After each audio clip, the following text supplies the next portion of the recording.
अस्सलाम वालेकुम friends, welcome to my channel drama serial Sirf Tum में। आज की एपिसोड में अबीर अपनी छत से देख रही होती है, नीचे हनान खड़ा होता है। वो उसे कहती है कि हेलो हनान। हनान कहता है कि नीचे आ जाओ। अबीर कहती है कि नहीं नहीं, मैं तो सोने जा रही थी, तुम करो एंजॉय।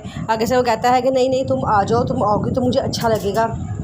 हनान कहता है कि ना जल्दी से नीचे आ जाओ। अबीर कहती है ठीक है मैं आ रही हूँ। अबीर नीचे आती है तो हनान से कहती है कि हनान बहुत रात हो रही है और तुम यहाँ बैठे हो। वो कहता है कि हाँ बस मैं चाहता था कि थोड़ी सी तुमसे बातें ही कर ली जाएं। अबीर कहती है अच्छा ये तो बड़ी अच्छी बात है, चलो बताओ तुमने क्या बातें करनी है मेरे से। तो वो कहता है कि मुझे भाई ये बताओ कि अगर हमज़ा भाई वापस आ जाते हैं घर में तो तुम उनसे कैसे मिलोगी। अबीर कहती है मैं उनसे वैसे ही मिलूँगी जैसे एक स्ट्रेंजर से मिलते हैं, जैसे कि हम दोनों भी एक दूसरे के लिए स्ट्रेंजर ही हैं। हनान कहता है कि हम दोनों एक दूसरे के स्ट्रेंजर नहीं हैं, हम दोनों मियाँ बीवी हैं एक दूसरे के। वो कहती है कि बात तो एक ही है ना, कागज़ी निकाह की क्या हैसियत होती है, आगे से जब तो हमारे दरमियान कोई रिश्ता ही नहीं है। हनान कहता है कि इंशाल्लाह बहुत जल्द हमारे दरमियान एक रिश्ता कायम हो जाएगा, बस मुझे थोड़ा सा टाइम चाहिए। अबीर कहती है कि कितना टाइम तो मैं दूँ। फिर कहती है चलो छोड़ो, बताओ और बताओ आजकल ज़िंदगी में क्या चल रहा है। कल तो तुम्हें यूनिवर्सिटी भी जाना होगा। वो कहता है कि क्या थोड़े दिन बस यूनिवर्सिटी जाना है, फिर उसके बाद तो यूनिवर्सिटी लाइफ ख़त्म। इंसान सारी ज़िंदगी स्टूडेंट बन के तो नहीं ना रह सकता। अबीर कहती है अच्छा तो तुम्हें इस बारे में टेंशन हो रही है, परेशानी हो रही है। वो कहता है कि नहीं नहीं, मुझे किस बात की परेशानी। अबीर कहती है कि हाँ फिर तुम सारा से नहीं मिल सकोगे। हनान कहता है कि तुम हर बार में सारा को क्यों ले आते हो बीच में। क्योंकि अबीर कहते हैं क्योंकि वो है हम दोनों के बीच में, वो है, मैं इसलिए उसको हम दोनों के दरमियान में लेकर आती हूँ। अबीर कहती है कि हनान मैं एक बात करना चाहती हूँ। हनान कहता है क्या। अबीर कहती है कि मैं चाहती हूँ कि तुम मुझे छोड़ दो। हनान कहता है तुम ऐसा क्यों चाहती हो।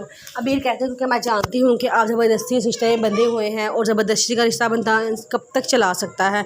आप अपनी मर्ज़ी की ज़िंदगी गुजार सकते हैं सारा के साथ। हनान कहता है ये ज़बरदस्ती का रिश्ता नहीं है, मैं बहुत खुश हूँ इस रिश्ते से। आगे से अबीर कहती है कि मुझे नहीं लगता कि आप खुश हैं। अबीर हनान कहता है कि तुम इस तरह की बातें मत सोचा करो, मैं बहुत खुश हूँ इस रिश्ते से, अगर मैंने तुम्हें छोड़ दिया तो सारे क्या सोचेंगे। अबीर कहती है कि हाँ तुम सबकी खातिर ही तो मेरे साथ रिश्ता जोड़ा हुआ है, वरना तुम्हारा मेरा कोई ताल्लुक़ नहीं है। हनान कहता है मैं तुम्हें किस तरह समझाऊँ, परेशान होता है। हनान अगले दिन यूनिवर्सिटी जाता है, सारे क्लास में बैठे होते हैं तो एक लड़की कहती है कि भाई सारे सुनो, मुझे ज़रूरी ऐलान करना है। सारे कहते हैं कि हाँ जी बोलो क्या कहना है। तो वो कहती है कि आपको पता है कल सारा कुछ दिनों बाद सारा की शादी है और आप सब इनवाइटेड हो, सब ने आना है सारा की शादी पे। हनान भी ये सुन रहा होता है। हनान अपना सर नहीं उठाता, वो नीचे ही झुक के सर झुका के बैठा रहता है। सारा हनान की तरफ देखती है लेकिन हनान कोई आगे से रिस्पॉन्स नहीं करता, वो सर झुका के ही बैठा रहता है। सारा आंखों में आंसू लिए दोबारा आगे की तरफ मुँह करके बैठ जाती है। हमज़ा बार में होता है, वही लड़की बैठी होती है तो वो लड़की कहती है कि हाँ बताओ तुम्हारी ज़िंदगी में क्या इससे पहले कोई लड़की आई थी। आगे से हमज़ा बताता है कि हाँ एक लड़की थी, मेरी फूफो की बेटी, बाहर के मुल्क से आई थी, मेरी उससे शादी होने लगी थी, बस मैं एंड वक्त पे बच निकला, समझो मेरी लक ही थी जो मेरी उसे जान छुट गई। आगे से वो कहती है कि क्यों, ऐसी क्या बात थी उसमें। तो आगे से हमज़ा कहता है कि बात दरअसल ये थी कि वो टच मी नॉट टाइप लड़की थी और मुझे ऐसी लड़कियाँ बिल्कुल ही पसंद नहीं हैं, मुझे तो सिर्फ तुम जैसी लड़कियाँ पसंद हो।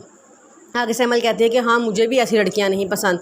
अभी वो दोनों बातें कर रहे होते हैं, वहाँ से एक लड़का आता है और अमल उसे मिलना शुरू कर देती है। वो तो हमज़ा कहता है कि ये कौन है। तो अमल कहती है कि मेरा बहुत पुराना दोस्त था, 3 साल पहले ये मेरा दोस्त था।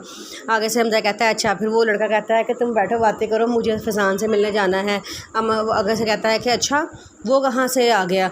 दोस्त कहता है कि वो पाकिस्तान आया हुआ है। अमल कहती है कि मुझे भी उससे मिलना है। अमल उसको बाय बाय करके लड़के के साथ चली जाती है और हमज़ा वहाँ मुँह उठा के बैठा रहता है।